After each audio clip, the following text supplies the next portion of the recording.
Знаете, почему природа успокаивает горы, океан? Потому что так вы соприкасаетесь с вечностью.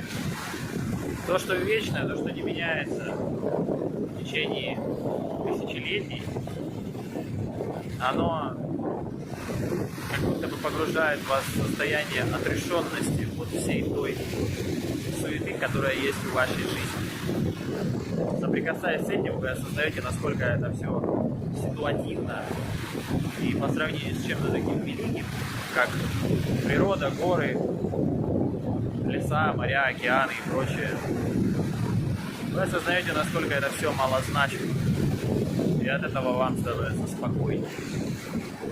В городе вы такого никогда не получите, поэтому если у вас есть возможность, обязательно выбирайте.